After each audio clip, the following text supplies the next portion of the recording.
software en Mattermost. Si no conocéis Mattermost, es la principal alternativa open source a Slack, pero no vengo a hablar de Mattermost, vengo a hablar del compilador de Go.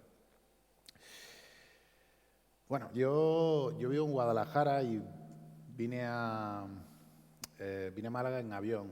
Es un poco curioso cómo cogen esos gigantes tubos de metal y los tiran de una ciudad a otra, ¿vale? Y tú te metes dentro y te lanzan y apareces en el otro lado.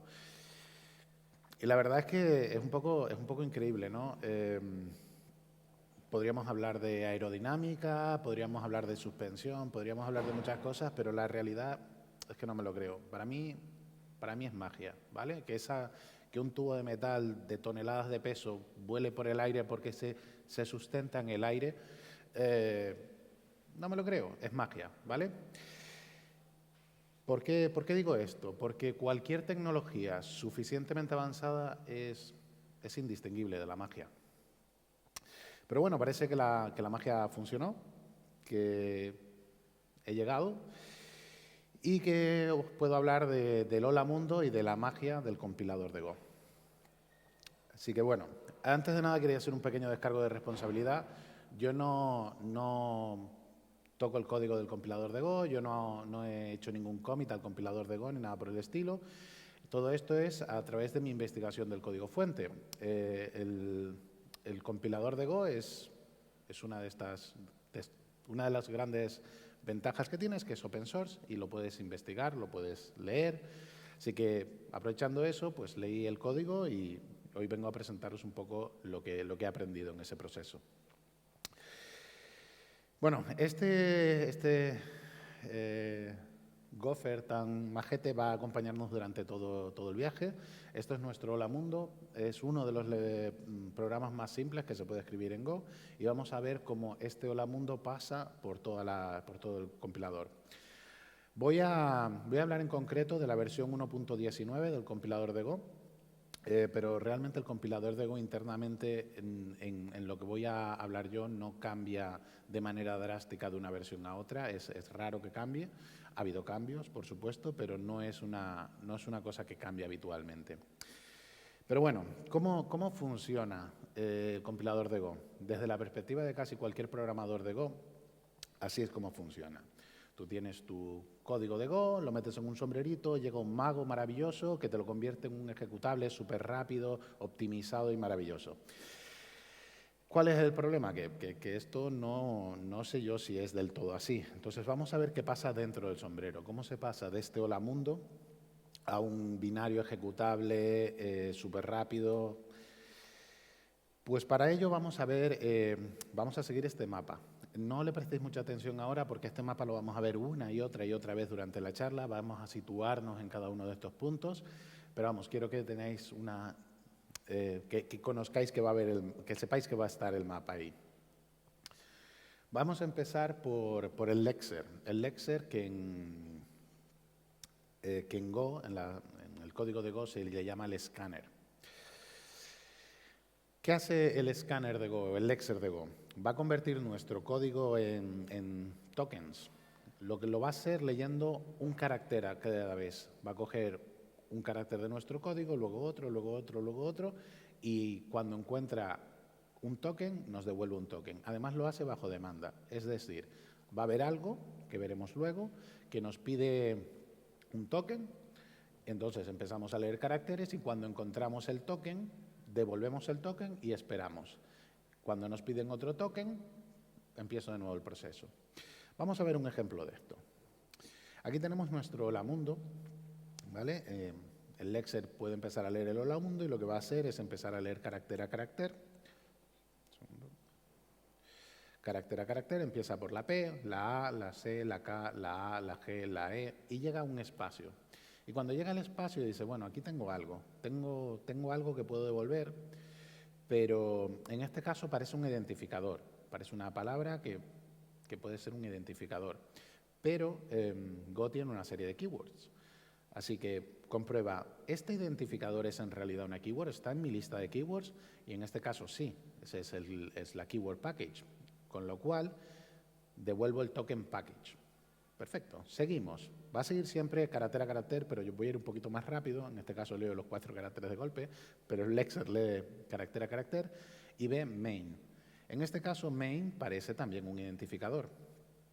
Pero ¿tengo alguna keyword en Go que es main? En este caso no, con lo cual pues es un token identificador con el valor main. Además, hay algo muy interesante aquí, vemos que hay un punto y coma. La gente que usa Go sabe que no tiene que poner punto y coma porque no hace falta. Justo aquí es donde se ponen los puntos y comas. Realmente, desde la perspectiva del compilador, de aquí en adelante, Go es un lenguaje que tiene puntos y comas para todo. Entonces, lo que hace es, basado en ciertas reglas, del token que está devolviendo, si hay un salto de línea después, todo este tipo de cosas, hace una serie de reglas para añadir automáticamente los puntos y comas, para que no los tengamos que añadir los programadores. Luego, por ejemplo, en este caso, seguimos ejecutando el Lexer y vemos que devuelve una keyword import, un token string con el valor FMT, el punto y coma añadido automáticamente, keyword func, ident.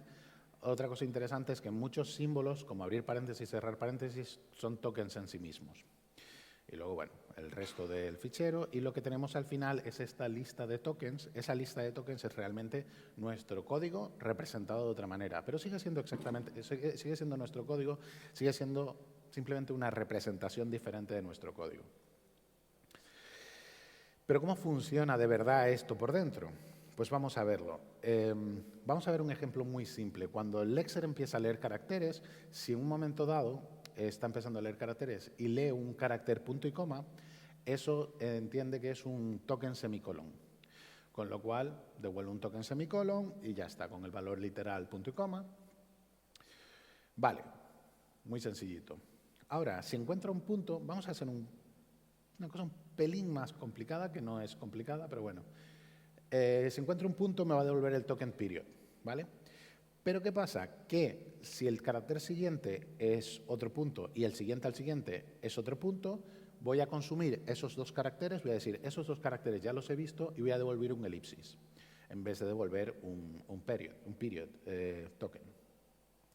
Vamos a ver otro caso que también es interesante. Si yo me encuentro un asterisco, en ese caso, voy a usar esta función auxiliar que tienen, que se llama switch2, y esa función auxiliar lo que va a comprobar es si después hay un igual o no. Si hay un igual, va a devolver el primer parámetro, o sea, el segundo parámetro, y si no lo hay, va a devolver el primer parámetro. Además, si hay un igual, va a consumir también ese carácter para que el parser sepa que de eso ya se ha encargado.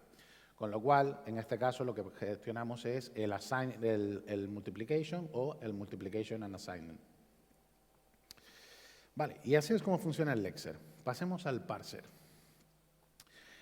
El parser lo que va a hacer es leer tokens uno a uno, como hacía el Lexer con los caracteres, el parser lo va a hacer con los tokens. Va a ir pidiéndole, es la parte del código que pide al Lexer, dame un token, dame otro token, dame otro token. Y va a ir leyendo tokens uno a uno, va a ir solicitando tokens uno a uno y va a generar lo que se llama un abstract syntax tree, un árbol abstracto de sintaxis que es simplemente una representación en modo de árbol de nuestro código fuente. Luego veremos un ejemplo de eso. Es importante entender que el compilador de Go va a tener un abstract syntax tree por fichero. El nodo raíz de cada abstract syntax tree va a ser file y un fichero puede contener un package, lo que significa la keyword package, con el nombre del paquete, puede o no contener imports y puede o no contener declaraciones. Esas declaraciones son constantes, variables, tipos o funciones. Y eso es absolutamente todo lo que se puede representar en ese árbol. Por lo tanto, es absolutamente todo lo que se puede representar en el código de Go. Si tu código de Go tiene algo que no está reflejado en package, imports o las 4 tipos de declaraciones que he hablado, no es código Go válido. Existen los pragmas y existen una serie de cosas que van un poco aparte, pero la realidad es que código solo puede existir estas estructuras dentro de un fichero de Go. Vale, vamos a ver ahora el ejemplo de lo que es un AST. Esto es el Lola Mundo y esto es la representación del Lola Mundo en Abstract Syntax Tree, en AST. Vamos a ver que hay una correspondencia bastante clara entre partes del árbol y el código fuente. De hecho, podemos ver que tenemos el package main ahí, tenemos el import del FMT ahí, tenemos la declaración de la función aquí y tenemos el cuerpo de la función por aquí, ¿vale? El Abstract Syntax Tree es, de nuevo, una representación de nuestro código. De hecho, del Abstract Syntax Tree se puede volver al código. Puedes generar el mismo código que habías tenido con que habías escrito, puede volver a ser texto directamente. Vale, vamos a ver cómo funciona el parser. Una de las cosas lo primero que hace el parser es construir esta estructura vacía para cada fichero. En este caso, para el fichero de nuestro Lamundo, va a construir una estructura vacía y va a empezar a pedir tokens al Lexer. Le pide un token y ve package. Vale, no puedo hacer gran cosa con eso todavía. Pide otro token y dice, vale, esto es main. Vale, pues ya empiezo a rellenar el árbol. El import. Vale, voy a tener imports. Así que voy a rellenar el árbol para saber que ya voy a empezar a meter estructura ahí. El FMT es el import concreto. Vale, pues ahora lo añado a este nodo. Y esa es la idea. Va rellenando el árbol según va leyendo los tokens. ¿Cómo funcionan? ¿Cómo funciona el parser por dentro? Pues bueno, una de las cosas que a mí me resulta más interesante de las funciones del parser en el código de Go es esto de aquí, el comentario que aparece arriba del todo en cada una de las funciones del parser. Esos comentarios lo que te dan es la gramática, por así decirlo, la definición de qué puede parsear o qué gramática acepta. En este caso vemos que estamos hablando de la especificación de cómo se importa algo y hay pues el import spec que te dice que puede ser un nombre de paquete o un punto y luego un import path. Y el import path es una cadena de texto, un string literal. Vale, vamos a ver cómo lo hace. Realmente cuando ya está haciendo el import declaration es porque antes alguien ha visto, en otra parte del código, se ha visto que había una import keyword y entonces se llama el import declaration, con lo cual lo que se hace es crear un nodo de import declaration. Se va a comprobar si el token que me he encontrado es un nombre o es un punto y lo va a asignar a donde sea. Luego va a coger la cadena de texto, la cadena de literal de texto, lo va a meter como path y va a devolver ese nodo. ¿Vale? Vamos a ver otro ejemplo un poquito más complicado. Esto es la declaración de una función en Go. Es muy interesante porque en Go las funciones y los métodos son parseados con la misma función. Y vemos que pues, tenemos el function declaration y el method declaration. Y la principal diferencia es que el method declaration tiene un receiver en medio. ¿Vale? Pero bueno, vamos a ver, por ejemplo, cuando se empieza a coger una declaración de función o declaración de método, lo primero que se hace, se crea el nodo de función. Se va a comprobar si hay un paréntesis a la izquierda, si el siguiente token es un paréntesis a la izquierda. Eso es porque va a comprobar si lo siguiente que se encontrar es un receiver o no, si es un método o no, esta declaración, sí. Y bueno, si es un receiver, comprueba que el número de parámetros sea el adecuado, todo ese tipo de cosas. Luego va a comprobar si la función si lo siguiente es un nombre, que debería serlo, y lo va a guardar en el nodo que está creando, y después delega el parseado de los parámetros y todo eso en otra función, y delega el parseado del cuerpo en otra función. Y luego, como último, cuando ya esas funciones han rellenado el nodo correctamente, va a devolver el nodo que hemos generado, el nodo de función. Con lo cual, sí existe una especie de árbol de funciones que ya se llaman unas a otras para ir construyendo este árbol también. Vale, el type checking o comprobación de tipos se da justo después de tener el AST. Ya tenemos nuestro AST, tenemos nuestro árbol que representa nuestro código y se hace la comprobación de tipos. ¿Vale? Se hace justo aquí, después de ese AST. Y lo que se hace, lo hace en dos fases. Primero, obtiene todos los objetos a nivel de paquete, comprueba los tipos de esos objetos a nivel de paquete. Cuando hablo de objetos a nivel de paquete, quiero decir que descarta los cuerpos de las funciones. Los cuerpos de las funciones, en la primera pasada, no se comprueban los tipos. Y cuando tienes comprobados los tipos de todos los datos a nivel de paquete, ya tienes esos tipos sí que pueden afectar a los cuerpos de las funciones, con lo cual necesitas esa información previa. Cuando llegas y en la segunda pasada ya se hace la comprobación del tipo del cuerpo de las funciones. Vale. Vamos a hablar de la representación intermedia o AR. Es una representación, bueno, la IR o AR, o como queréis llamarla, es otra representación intermedia, algo parecido a la ST, pero es diferente a la ST. Es otra representación. Y en este caso hay varias diferencias, pero una de las diferencias más interesantes es que ya no trabaja a nivel de fichero, trabaja a nivel de paquete. Es decir, en Go tú tienes un paquete, puede tener varios ficheros, pero cuando se compila es irrelevante en qué fichero estaba. Lo que es relevante es el paquete en el que está. Y eso es lo que define el contexto y define el namespace o como queráis llamarlo. Y en el caso de la ST, lo que tienes es un AST, una representación por cada fichero, y en el caso de la representación intermedia lo que tienes es una por cada paquete. Se genera a partir de la ST, evidentemente, y lo que va haciendo es iterar por cada uno de los ficheros ASTs para generar la representación intermedia. Y principalmente lo que es convertir declaraciones de cosas, de variables constantes, funciones y tipos, de la AST en declaraciones de la representación intermedia. Y aquí tenemos otro ejemplo de la representación intermedia, de cómo el código se transforma. En este caso tenemos tenemos aquí, por ejemplo, el import del paquete, vemos que aparece ahí y vemos que la función main está definida por aquí y que el cuerpo de la función main está definido por ahí. Al final lo que tenemos también, pues eso, es como veis, una lista de imports y una lista de declaraciones, es lo que tenemos ahí.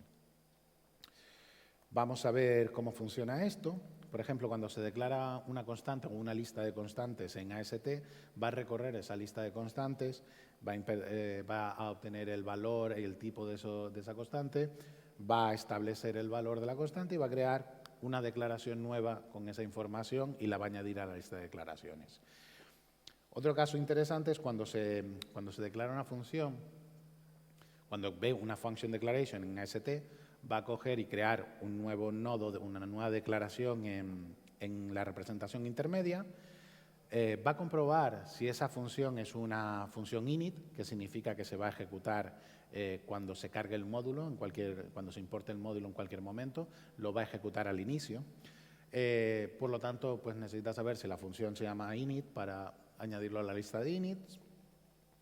Y otra cosa muy interesante de esto es que el cuerpo de la función, esto también lo hace en varias fases, el g.later lo que hace es diferir la ejecución de esa función a más tarde cuando tiene más información, ¿vale? Cuando otras declaraciones y otras cosas ya han sido gestionadas.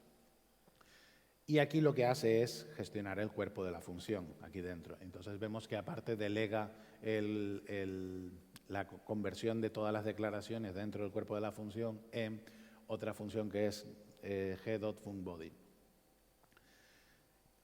Y por último, pues cuando acaba ya de procesar todo el cuerpo de la función y demás, lo añade a la lista de declaraciones de la representación intermedia.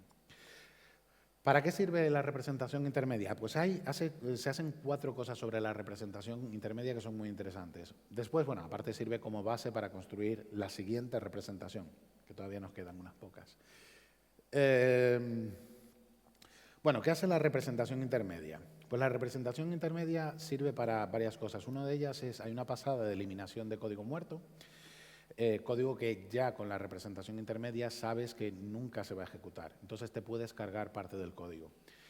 El inlining de llamada a funciones, basado en ciertos criterios, Go decide hacer inlining automático de ciertas funciones. Si una función es suficientemente pequeña o es suficientemente simple, va a hacer el inlining de esa función de manera automática, lo cual tiene muchas ventajas. No voy a entrar mucho en detalle, pero principalmente es una optimización de CPU, pero también tiene implicaciones en memoria. Pero bueno, no voy a entrar demasiado en los detalles.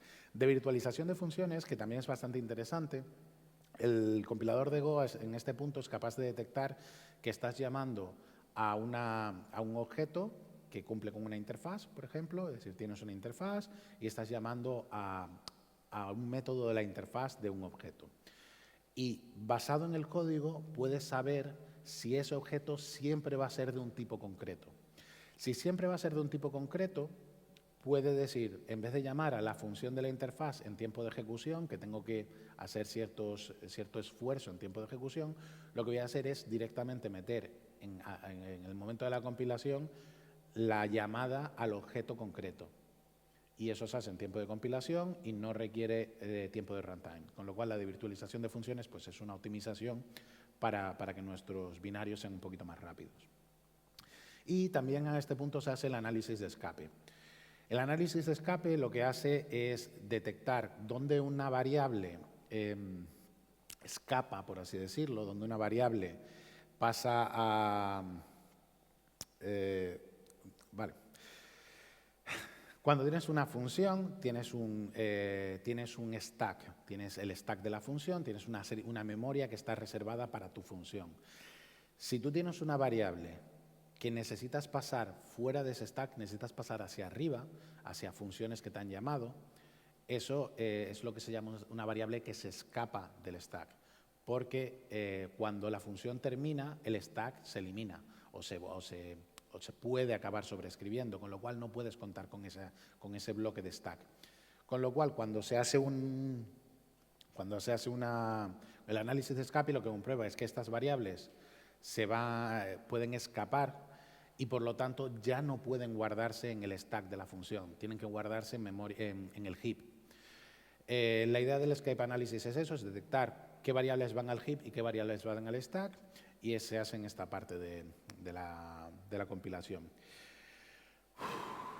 Bueno, muchísima información, ¿no? Bueno, hagamos un pequeño descanso, respiremos unos segundos, ahí tenéis un gatete por si queréis mirar. Y bueno, todavía nos queda un poco de camino, así que respirad. Yo estoy respirando un poquito también porque la verdad que estamos yendo bastante rápido. Y bueno, vamos a seguir. Vale, lo siguiente es Static Single Assignment. Static Single Assignment es otra representación de nuestro código que tiene ciertas características, ¿vale? La idea del Static Single Assignment es que una variable solo se puede asignar una vez. Hay una serie de reglas. Una variable solo se puede asignar una vez. Cada variable tiene que estar definida antes de poder usarse. Y ya está, esas son las principales reglas. ¿Por qué SSA? SSA no es algo de Go, es una representación que usan muchos compiladores, porque realmente es una versión simplificada de nuestro código que es relativamente fácil de alcanzar, es relativamente fácil de llegar desde un código que no es SSA a un código que es SSA. Por ejemplo, si tú tienes una variable que le vas a cambiar el valor, lo que hace SSA o la representación de SSA es, tienes la variable y en vez de asignarle un nuevo valor, lo que haces es crear una nueva variable y le asignas a esa nueva variable el nuevo valor. Con lo cual, realmente lo que va haciendo es como construir nuevas variables una y otra vez. Pero esta representación te permite razonar de manera muy fácil sobre ciertas optimizaciones que se pueden hacer. Entonces, la representación SSA sirve para luego hacer ciertas optimizaciones sobre el código que veremos algunos pequeños ejemplos.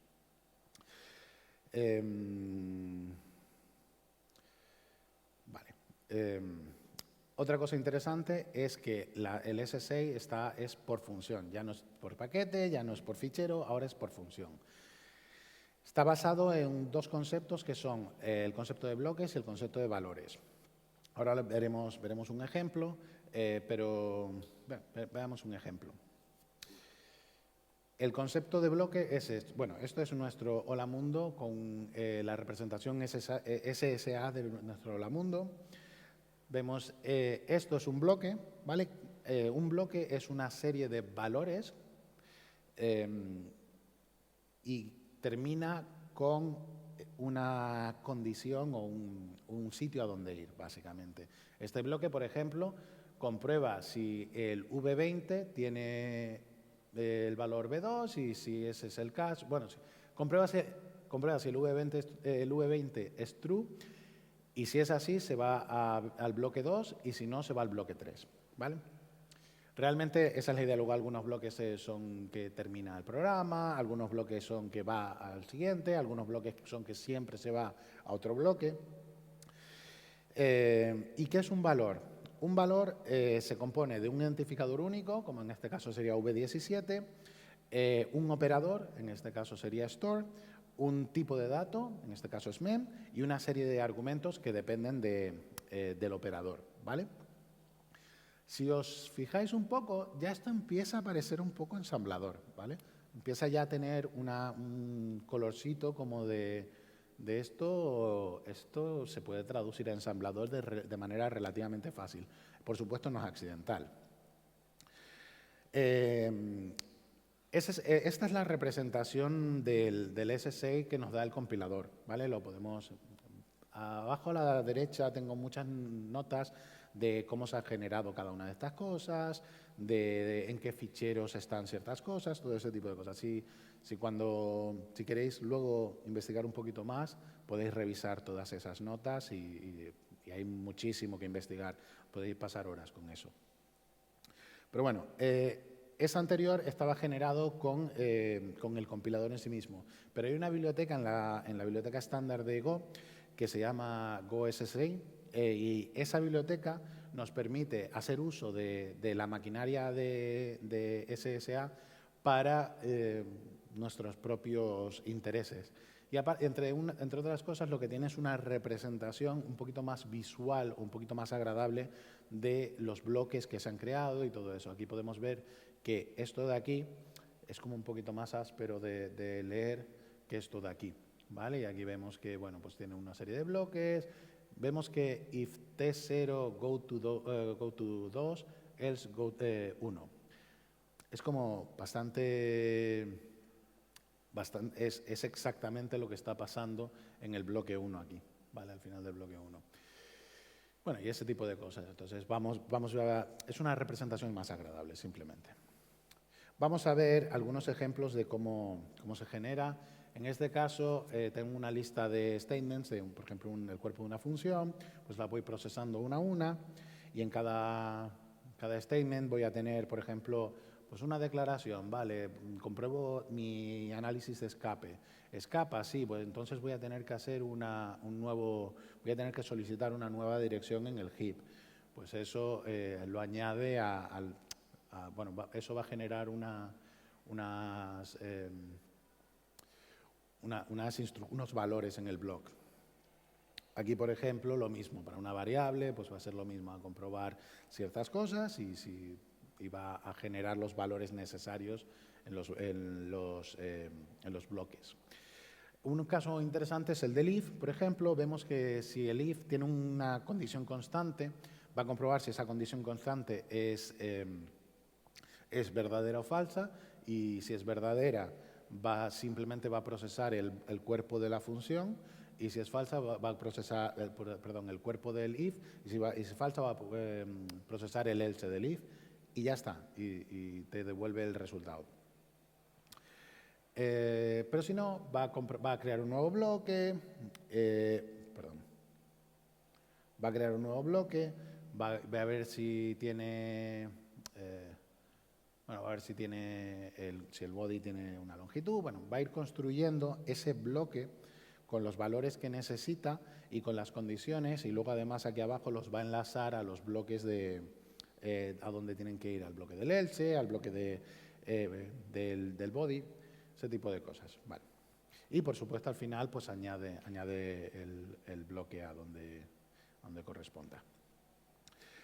Vale, bueno, una vez tenemos SSA, esta representación intermedia que se parece un poquito a ensamblador, vamos a poder hacer un montón de cosas. Hay muchísimas optimizaciones en el código, pero voy a hablar de algunas de ellas. Por ejemplo, la eliminación de código muerto es, pues, de nuevo lo mismo. Ya en SSA pues, tenemos cosas que van a ser fáciles de detectar, bueno, esto nunca se va a dar. Imagínate que yo reasigno el valor de una variable, pues nunca se me va a dar el caso de que yo necesite asignar la primera. Eso me lo puedo quitar. También cortocircuito o short circuit.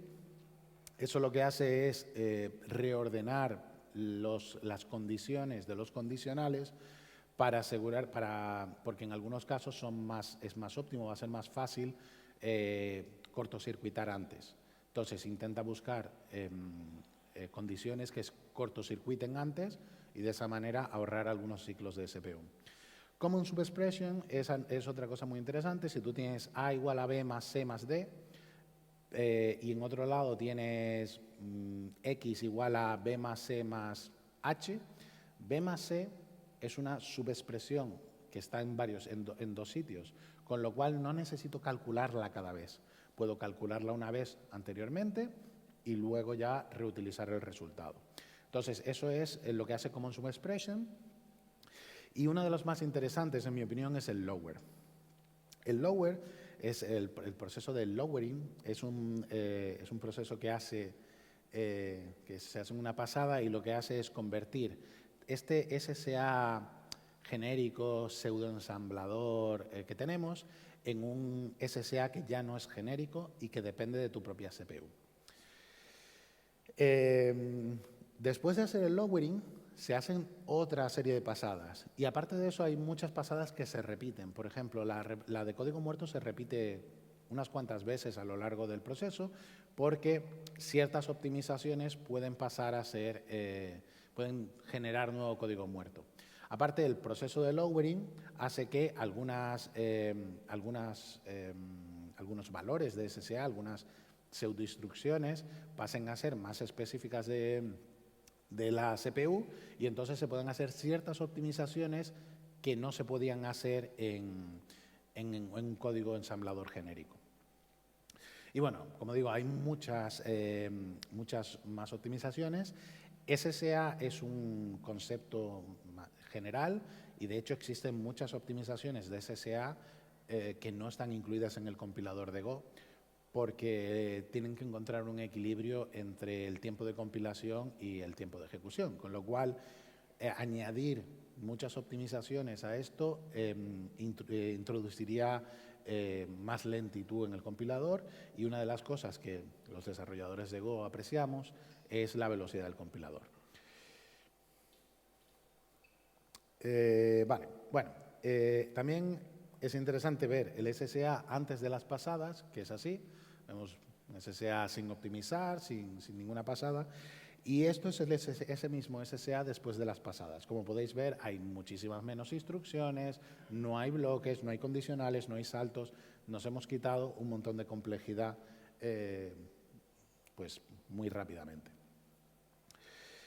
Vale. Una vez tenemos nuestro SSA, necesitamos generar código máquina. Pues se coge normalmente, se coge el SSA optimizado y específico para nuestra CPU y se genera pues un ensamblador, un código máquina ya pues, dependiente de nuestra arquitectura. Esto sería a la izquierda vemos el SSA optimizado y a la derecha veríamos un código máquina ya para ya listo para meterlo en un binario. Y esto sería, por ejemplo, como podéis ver, lo de la izquierda es SSA, lo de la derecha es ensamblador, pero sí que hay una equivalencia bastante buena entre la izquierda y la derecha. Vale. ¿Cómo se genera el código máquina? Pues realmente lo que va a coger es operaciones de SSA, los valores de estos de SSA que tienen operaciones, y cada una de esas operaciones, pues en este caso estamos hablando del QLOAD, pues va a generar pues una instrucción ensamblador específica para eso, usando pues los parámetros de los registros y demás. Aquí tenemos, por ejemplo, una llamada, el call static o call tail.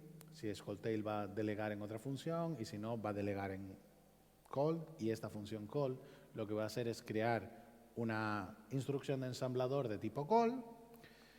Además va a hacer algunos pequeños fine tuning relacionado con la arquitectura y cosas así. Es decir, básicamente lo que vamos a hacer es coger ese SSA y vamos a ver las operaciones que está haciendo y vamos a generar instrucciones de código máquina. Vale, y una vez tenemos nuestro código compilado, ¿qué vamos a hacer? Vamos a hacer el enlazado, y el enlazado va a incluir todo nuestro código y el código de nuestras bibliotecas, y ya compilado, y lo va a juntar con el runtime de Go. ¿Qué es esto del runtime de Go? Bueno, cuando tú compilas un Hola Mundo de Go, bueno, si lo compilas en C son como 1 kilobyte o algo así, el binario final. Vale, si lo compilas en Go son, creo que, no sé si 7 megabytes o una cosa muy loca. Eso es porque realmente todos los binarios de Go van con el runtime. ¿Y qué es el runtime? ¿Qué nos da el runtime? El runtime va a ser todo el tema de gestión de memoria, lo que es el garbage collector y todo eso, el scheduler para las Go rutinas. En Go toda la ejecución se hace a través de Go rutinas, con lo cual tu función main, de hecho, no es una función que se ejecute como parte del hilo principal, es una Go rutina como otra cualquiera. Todo el proceso de inicialización, todo el proceso de arrancar el scheduler, arrancar el garbage collector, arrancar el system monitor que tiene integrado el runtime, todo eso. Y aparte de eso también incluye el código de muchas de las estructuras de datos con las que se trabajan en Go normalmente, como mapas, slices, canales, Go rutinas, todo eso, el código está en el runtime. Bueno, y ahora vamos a mostrar esto en la pantalla, ¿vale? El compilador ya ha hecho todo, nuestro Hola Mundo lo que hace es imprimir a pantalla. Pues bueno, ¿cómo funciona lo de imprimir a pantalla? Ya no nos debería parecer magia, nos debería parecer pues simplemente transformación de datos y demás. Pues ¿cómo funciona imprimir en pantalla? Pues más o menos así, ¿vale? Tenemos nuestro binario de Go, súper rápido, optimizado, maravilloso. Metemos el Hola Mundo en un pequeño sombrero, llega otro mago, que es el sistema operativo, y de repente está en pantalla, ¿vale? Desde la perspectiva del binario de Go, el binario de Go no tiene acceso al hardware, el binario de Go no sabe nada, absolutamente nada de la pantalla, ni le importa. El binario de Go solo sabe que alguien le ha dado un descriptor de fichero al que tiene que escribir. Ese descriptor de fichero es el standard out, y lo único que sabe es eso: oye, yo tengo que escribir aquí a un fichero, y el sistema operativo, ni siquiera tengo que escribir a un fichero, tengo que decirle al sistema operativo que escriba un fichero. Y el sistema operativo se va a encargar de escribir a ese fichero. En este caso, el standard out nos imprimiría por pantalla.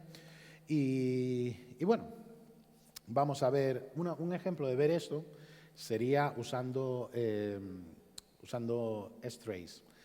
Strace es un programa que nos permite ver la traza de syscalls, la traza de llamadas al sistema de cualquier binario, cualquier ejecutable. Y en este caso vemos que Strace nos va a decir aquí que hay un write al descriptor de fichero 1, es decir, el standard out, con Hola Mundo, y básicamente el sistema operativo se va a encargar del resto. Vale, vamos a hacer un pequeño resumen. Como os decía, yo empiezo con mi fichero de texto, tenemos el código fuente, lo pasamos por el Lexers, que nos va a dar una lista de tokens. Esos tokens se los vamos a pasar al parser, que nos va a generar un abstract syntax tree. Esa abstract syntax tree vamos a hacer type checking sobre él, vamos a comprobar que los tipos son correctos. Después de eso vamos a generar la representación intermedia. Vamos a hacer una serie de pasadas sobre la representación intermedia para optimizar, quitar código muerto, de virtualizar funciones, hacer inlining, hacer análisis de escape. Después de eso vamos a generar SSA, que es una especie de pseudo ensamblador, otra representación intermedia que tiene un poquito de pseudoensamblador. Luego vamos a hacer una serie de pasados sobre SSA, haciendo pues, una serie de optimizaciones, en un determinado momento convirtiéndolo en específico para tu arquitectura, haciendo más optimizaciones después de eso. Por último, cogemos SSA, lo convertimos en código máquina, lo linkamos con el runtime y el resto de las bibliotecas y lo ejecutamos. Y el sistema operativo se encarga de imprimir en pantalla. Y eso es el resumen de todo lo que hemos hecho. Antes de terminar, me gustaría deciros que todas las ilustraciones de esta presentación están hechas por Juan de la Cruz, que es uno de los desarrolladores de Penpod, que es una herramienta, una alternativa open source a Figma. Son Creative Commons 0, o sea, son public domain, son mías, pero son vuestras también, y las podéis descargar ahí, las podéis usar como queráis, podéis haceros camisetas. Bueno, pues eso.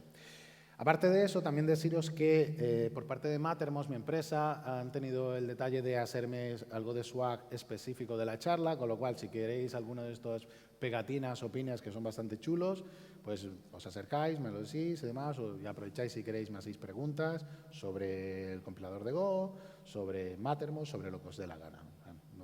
Sin pasaros, pero... Bueno, algunas referencias. Bueno, el compilador de Go está súper bien documentado, hay bastante documentación, los README que hay ahí son bastante buenos. Aparte de eso, el propio código está muy, muy bien documentado. Hay algunos vídeos interesantes sobre SSA y sobre el pseudoensamblador de Go. Dejo ahí unos enlaces. Pero vamos, son vídeos bastante interesantes y entretenidos. Y por último, unas conclusiones. Bueno, sé que ha sido un poco denso, ¿vale? Sé que es un tema un poco áspero, un tema un poco complicado, pero espero que ahora entendáis un poco mejor cómo funciona un compilador, en concreto el compilador de Go, y como para los que ya usáis Go, que entendáis un poco mejor cómo funciona el lenguaje en sí mismo. También espero que veáis los compiladores en general y el compilador de Go en particular como simplemente transformación de datos, menos magia y más, pues eso, simplemente transformación. Y lo más importante para mí en realidad es que espero que ahora os resulte menos intimidante ver código fuente como este, adentraros en temas de compiladores o en temas de investigar el código fuente de proyectos que os llamen la atención. No tiene por qué ser Go, pero puede ser Postgres, puede ser MySQL, puede ser el kernel de Linux, puede ser cualquier cosa. Porque realmente es un esfuerzo muy grande, no os voy a decir que va a ser fácil, porque no es fácil, es un esfuerzo titánico, pero todos esos clics en tu cabeza, todos esos momentos de ajá, así que era así, todo eso, amigos míos, eso es magia. Gracias.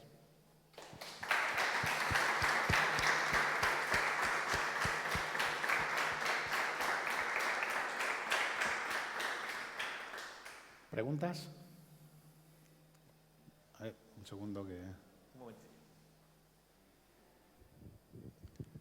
Gracias por la charla, lo primero.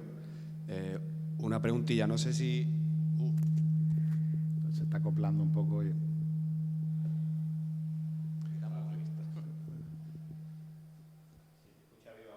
Sí.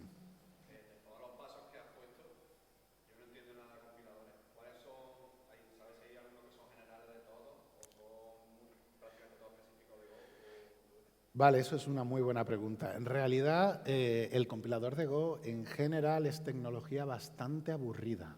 Es decir, no es nada súper novedoso es decir, no verás contenedores y Kubernetes dentro del compilador de Go, ni inteligencia artificial, ni cosas locas. Los compiladores en general son todos primos hermanos, es decir, el parser, el lexer y el parser son prácticamente comunes al 100% de los compiladores. Probablemente los basados en Lisp se puedan saltar algunas de esas partes, pero la realidad es que normalmente el parser y el lexer es común. SSA es muy común. algún tipo de representación intermedia, no necesariamente la del compilador de Go, que es específica del compilador de Go, al igual que la AST es específico del compilador de Go, pero algún tipo de representación intermedia después de la AST también es común, no es imprescindible, de hecho hay muchos compiladores que van de AST a la ejecución o demás. También hay intérpretes y hay compiladores, con lo cual hay muchas partes de esto que en los intérpretes no está porque no es necesario. Pero el SSA, como digo, es algo súper común. El hecho de tener un runtime embebido en el binario sí que puede ser un poquito más peculiar, no necesariamente único, porque no lo es, pero sí un poco más, más especial. Sí que hay menos lenguajes que lo tienen, pero vamos, es una cuestión de aproximación. Por ejemplo, Java tiene el runtime, lo tiene externo, que es la Java Virtual Machine, pero al final tienes un runtime también. Pero realmente, si investigas cualquier otro compilador, probablemente un porcentaje bastante alto de lo que has visto aquí sea común. ¿No? ¿Alguna otra duda? Sí. Me parece curioso porque por defecto el runtime se meta dentro del binario. Pero por ejemplo en .NET el runtime va fuera. Tienes la opción de meterlo dentro, pero es opcional. Aquí no hay una opción de usar un runtime externo para tener un poquito más pequeñito. No, no la hay. Fue una decisión de diseño del lenguaje. La gran ventaja, y de hecho por lo que funciona muy bien en el mundo cloud, es que tú tienes tu binario y tu binario es decir, tú trabajas con tu binario. No dependes de nada que tenga en la máquina otra persona. No tienes que instalar el runtime, no tienes que, y si el runtime está y si no está, no te haces una idea de lo maravilloso que puede ser el crear un Dockerfile y decir, bueno, ¿y tengo que meter dependencias? No, meto el binario. O mandar a algún sistema relativamente pequeño o complicado de acceder. Es decir, yo genero la máquina y da igual lo que tenga instalado, yo mando el binario y funciona. El quitarte todo ese tema de dependencias, no solo de... Es que Go tampoco lo hace solo con el runtime.